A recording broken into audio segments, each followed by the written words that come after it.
नमस्ते मित्रों, आज जड़ी बूटी दिवस है। आज हमारे जीवन को सबसे ज्यादा सहयोग देने वाला, सबसे ज्यादा सुविधा देने वाला, जिनके प्रति हम कृतज्ञ हैं, आज उनका दिवस है। आज प्रकृति में मानव के विकास का, सभ्यता में मानव जीवन को सुख समृद्धि से युक्त करने वाले वृक्ष हैं। और ये वृक्ष हमारे लिए धूप छाया सारा कुछ सहकर और प्रत्येक प्राणियों के लिए हमेशा उपकार करते हैं। वे हमेशा हमें सुख सुविधा से युक्त करते हैं। वृक्ष कबहु नहीं फल भखे, नदी न संचय नीर, परमारथ के कारणे साधुन धरा शरीर। ये वृक्ष कभी अपना फल नहीं खाते। फल, पत्ती, पौधा, यहाँ तक कि अपनी सांस को भी प्राणियों के लिए उत्सर्जित करते हैं और उससे प्राणी अपना जीवन पाते हैं। इन वृक्षों का जीवन श्रेष्ठ है। कहा गया है, अहोयासम वरम जन्म सर्व प्राणियूप जीवना, धन्या मही रूढ़ायम्यो निरासम यानति नार्थिनः। सब प्राणियों का उपकार करने वाले वृक्षों का जन्म श्रेष्ठ है। ये वृक्ष धन है, धन्य है ये वृक्ष कि जिनके पास से याचक कभी निराश नहीं लौटते। चाहे जो भी जीव जाए, वृक्ष कभी उन्हें निराश नहीं लौटने देते। पुष्प पत्र फल छाया मूल वल्कम दारुणी, धान्या मही रूढ़ाये शाम विमुकायाति नार्थिनः।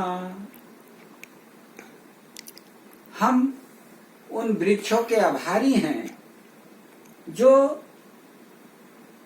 धन्यवाद के पात्र हैं।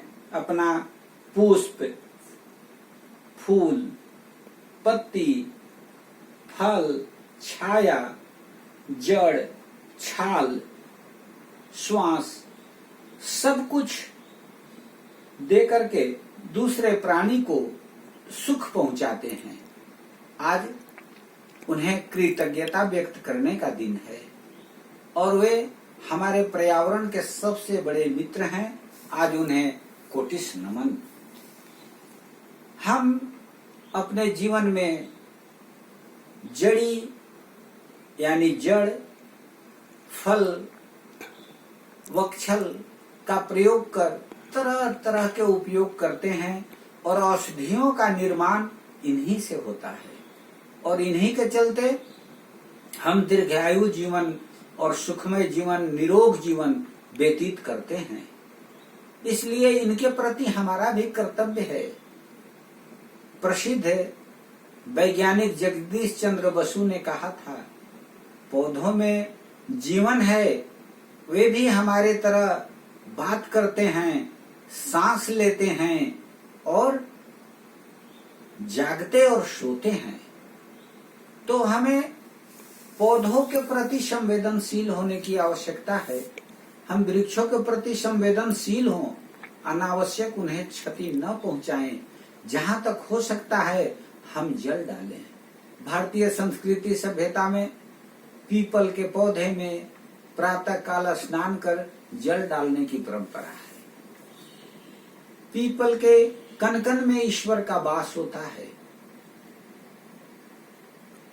ऐसी मान्यता के अनुसार प्रकृति को संरक्षित करने की हमारी संस्कृति सभ्यता में एक परंपरा रही है, परंतु उसके पीछे वैज्ञानिक आधार है। हमारे जो परंपराएं हैं, जो मान्यताएं हैं, वे अर्थहीन नहीं हैं, वे वैज्ञानिक हैं। और विज्ञान के पीछे हमारे पूर्वजों ने हजारों हजारों सालों तक उनका खोज कर, उनका प्रयोग कर, निष्कर्ष निकाल कर उनका प्रयोग शुरू किया है, जिसे हमें सिखाता है कि किस पौधे को घर के अंदर रखें, किस पौधे को घर से बाहर रखें, किस पौधे को पूरब की दिशा में रखें, किस पौधे को पश्चिम की दिशा में रखें, किस पौधे की अग्नि से कौन सा भोजन पकाएं। इन सारे चीजों का वर्णन हमारे वैदिक शास्त्रों में और परंपराओं में है। हम इनका अनुसरण करें। आज इस वैज्ञानिक युग में सबसे ज्यादा आवश्यकता है पौधों के संरक्षण का, उनका सदुपयोग का और उनके संवर्धन का। आज हम पौधों के पत्ते पत्ते को कैसे हर्षित देखते हैं। पौधों को देखकर हमें यह एहसास हो जाता है कि आज प्रकृति प्रसन्न है। उसकी प्रसन्नता का कारण क्या है? पौधे प्रसन्न दिखते हैं, इसका मतलब है कि सारा जीवन, प्रत्येक प्राणी प्रसन्न है। हमें आज इन्हें संचित रखने की जरूरत है और इनके लिए अधिक से अधिक काम करने की आवश्यकता है। हम अपने घर में एक पौधा साल में अवश्य लगावें और उसकी सालों भर देख रेख करें। आशा है आज जड़ी बूटी दिवस के अवसर पर आप अपने मन में संकल्प लेंगे कि हम वृक्षों के प्रति, पौधों के प्रति, वनस्पतियों के प्रति संवेदनशील रहेंगे और अपने मन में बेवजह के विचारों को आने से बचाएंगे। हमारे मन में विचारों की संवेदना पौधों के निकट रहने से आती है, वह अत्यंत दुर्लभ होती है और हम अपने को बहुत संयमित ढंग से अपने अंदर अगर विचार लाएंगे तो हमारा जीवन सुखमय होगा। कहा गया है कि कल मैं चालाक था इसलिए दुनिया बदलना चाहता था, आज मैं बुद्धिमान हूँ इसलिए स्वयं को बदल रहा हूँ। हमें स्वयं को बदलना है, दुनिया अपने आप बदलती दिखेगी। हमको दुनिया की बदलने की चिंता नहीं करनी है और अपने मन में बेवजह की विचार का समावेश होने से हमें बचना है और पेड़ पौधों के निकट रह करके, प्रकृति के निकट रहकर और इनके संवर्धन को अधिक से अधिक बढ़ावा देते हुए हमें अपने जीवन को फूलों की तरह मुस्कुराते हुए जीना है। धन्यवाद।